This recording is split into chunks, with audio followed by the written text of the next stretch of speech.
So qualifying we go to, Greg, and it's going to be a day of tension with 2 championships up for grabs at the moment. It's been an incredible 2011 season. So the man on pace, and there are going to be a few of them.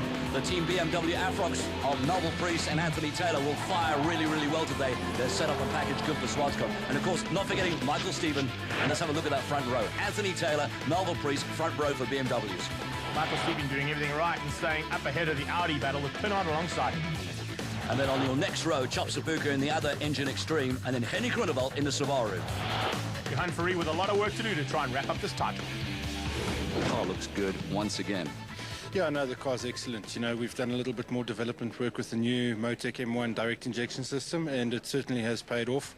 And, you know, I can see the Audis have also caught up a little bit. So, I don't know, the race is going to be a bit different. You know, it's going to be a sprint race. I know there's also a championship up for grabs between Johan and Michael, which is going to go down to the wire.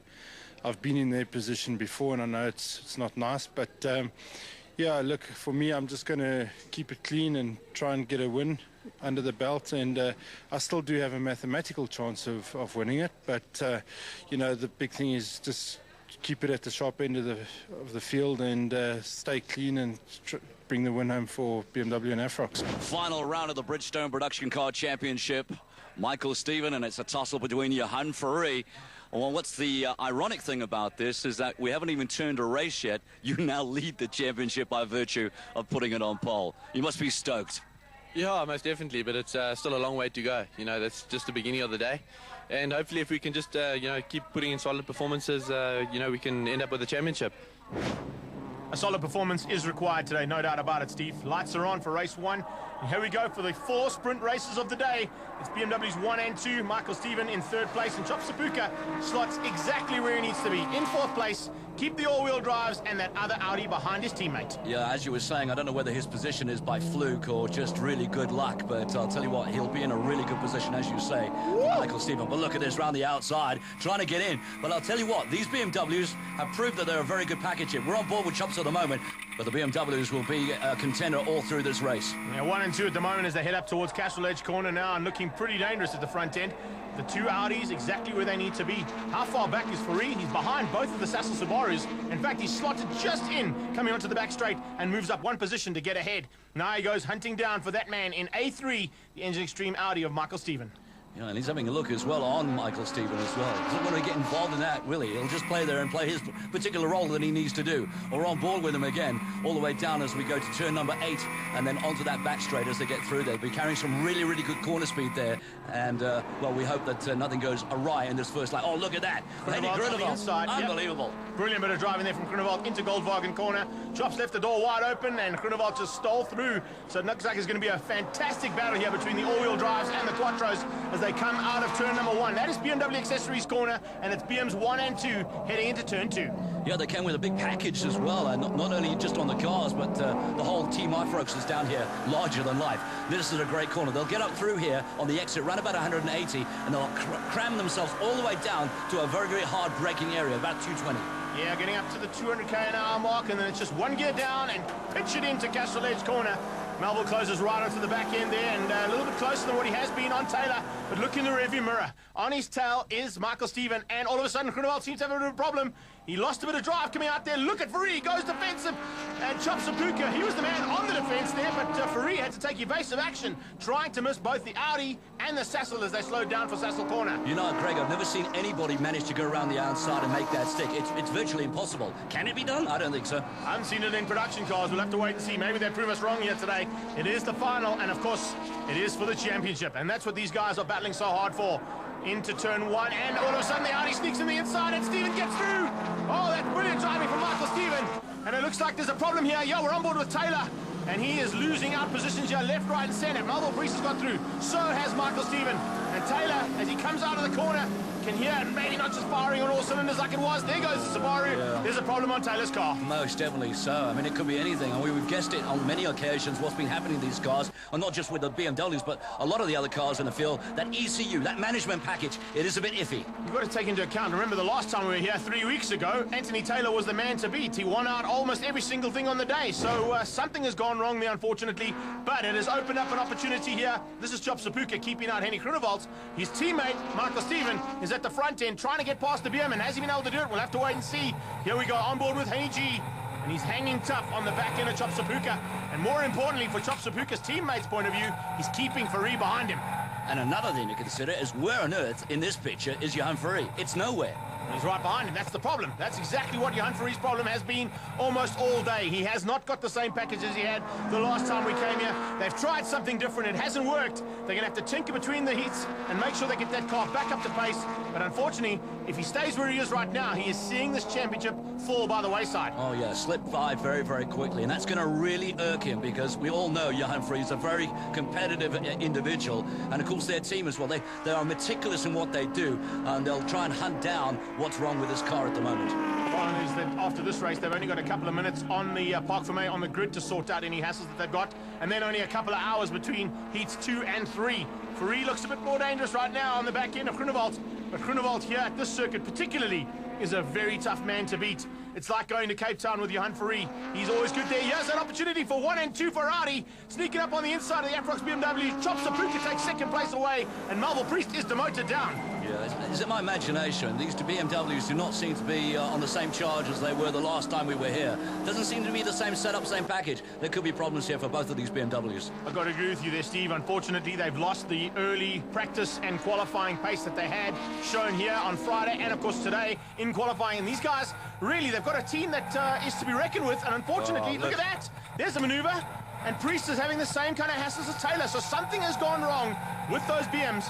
And the boys from BMW are going to be working double time to get them back onto the front end of this race. All right, most important thing at the moment, though, Michael Stevens' championship aspirations are in control at the moment. Oh, big puff of smoke there from Fari, and he's trying to chase down that Subaru, Henry Groenewald. And where on earth? Oh, there it is, Richard Pinnard.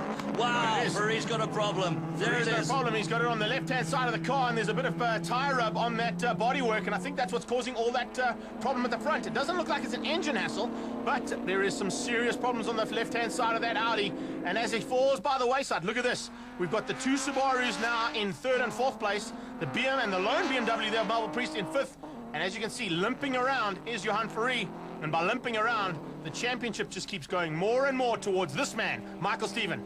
Yeah, he is totally in control, and what a way to do it, to get a 1-2. We see the checkered flag, so Steven wins it. Fantastic. An Audi 1-2. Chop Sapuka's going to be delighted. Sapuka comes through for 2nd place. It's Subaru's 3 and 4. There is Fari, and you can see a big concern there. He has crossed the line, albeit down in 6th place. So confirmation of the results there. It's Audi's 1 and 2. Michael Steven and Sapuka. Subaru's 3 and 4 with Groenewald and Pinnard, and the first PM of Melville Priest in 5th. A great way to just get underway for this championship. Michael Steven, you put it almost on pole today. You weren't that far behind Anthony Taylor. Outstanding race. Race 1 under the belt. Full points, 10 points. Yeah, brilliant race. The BM's had a problem in front of me. You know, it was a bit unfortunate, but, you know, we got past. We won the race. I think we got fastest lap as well, so it's an extra point. Johan had some problems, so that helps us. It's not a nice way to go about it, but, I mean, it's reality.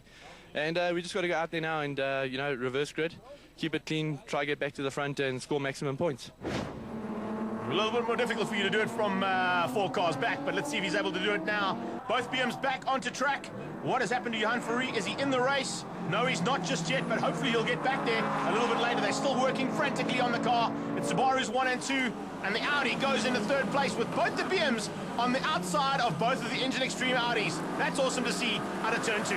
Tight right-hander, as we've always said. It's very difficult around there. You've got to slow the car down in a big way to 60 kilometers around. But look at Pinnard charging both those Subarus, and Henry Groenewald is just following him around. And then it's the other Engine Extreme, and that could be Michael Steven at the moment. And you know what? You can say it's going his way at the moment because we've only had 4 cars inverted. The luck is certainly going Michael Steven's way. The luck has gone away from his teammate, though. Chop Sapuka can't play the tail gunner role that he was asked to do because he's now fallen right back out of turn 3. And now it's all up to this man, Michael Steven, to take it on his own and try and win out over these 2 Subarus and 2 BMWs. He's the meat in the sandwich between the Subarus and the BMs for 1 and 2 and 4 and 5. Final round of the 2011 Bridgestone Production Car Championship, and it's a right dandy it is, certainly. With the Subarus out there leading in the front, Michael Steven is going to have something to say about this, there's no doubt. I can't believe how well Pinnard's going. He is absolutely hauling around here. He definitely wants to take away a victory here if he can. Remember, he's had a really tough season. He's had to play second fiddle to his teammate. He's been involved in the Sassel Subaru team since its inception, and he really has got what it takes. And Pinard is now starting to show the kind of pace that we expected from him earlier on. Grunewald, unfortunately, is falling back, and by the wayside, as Stephen just sneaks up the inside and takes second position. Taylor looking a little bit better at the moment. They might have actually sorted that car out. Loss of power, and Priest. Where's Priest at the moment? He's a little further back into that Castro edge corner as well. As you said, they pitch it right in on the inside. And look how steady and secure that Audi looks. Now, the Audi's looking good, so is the Subaru out front, and Taylor's having to drive the wheels off this BMW. He's putting those Bridgestone tyres into massive effect here to try and catch up the gap between himself and second place. He's got pressure from behind still. Here we go, the pressure's coming from Henny G, and oh man, Grunewald has looked good all day long. Remember, he took a victory at the Sassel race day. It's the Afrox race day today, and he's being bettered by the Afrox BMW. You know, they've come out in a big way, and so have the support for this race as well. We've seen great support in the last race here at Zwartkops, and now again, there's been great spectator support to come out and see the West Bank Super Series. So, Pinot in charge at the moment, but pressure has been brought to bear by Michael Stephen, and he's having a right day. Started off really well at the moment, and that championship, as you said earlier on, is starting to slip from Ferrari, because he's not in the picture at the moment. He hasn't even got on the track yet. That's the problem for Jan Ferrari, and there's a move from the man who possibly could steal this championship away from Jan Ferrari. He's gone side by side with Pinard. He's got better drive out of turn 3, and Michael Stephen hits the front in the Engine Extreme Audi. Brilliant bit of driving there from him. Pinard had no answer, but here comes Taylor. Taylor wants in on this action. He goes on the inside. The Subaru had to back out of that. There is no way that Pinard could have made that maneuver stick, and Taylor was very forceful getting up to second. Well, it might have been forceful. You also got to hand it to Pinard as well. He is a gentleman in every sense as well, and really, he is a former champion in his own right. He knows how to drive. He knows what he needs to do. He doesn't want to get stuck in the middle of this championship. Henny can't win this outright at the moment. That mathematical chance has gone, as it has done for the BMWs. They've had a bad first race. We're into the second. It's no chance. The championship right now is Ferrari and Stephen. Oh, and as he pulls into the pit lane, there's a problem. Taylor pulling in a pit lane just out of the blue. I don't know what went wrong there. He realized the problem was there, and he just pulled out of the race completely. That has opened up the door for both the Subarus, but more importantly for this man who wants to take the Bridgestone production car Class A title, and a double victory to start the day is heading right his way. Well, I don't think it's enough for him to win the championship outright now, but let's look at the next race. But there's confirmation of the race results. Michael Stephen and Richard Pinard. Most importantly, look down in 5th place. Johan Ferrari got on the track and did well to only finish a lap behind. You put a little bit more of a hold on the championship right now, but mathematically it can go all the way down the wire. We've got another 2 races to come. It's important, but right now you've done the job in the meantime. Yeah, most definitely. You know, the BMs fell out, as I mentioned earlier, in race 1 and 2, which made it a little bit easier. I also got helped by the reverse grid in race 2, only 4 being inverted. Got past my teammate into turn 1, and then picked the Subaru off one by one, and yeah, that was that.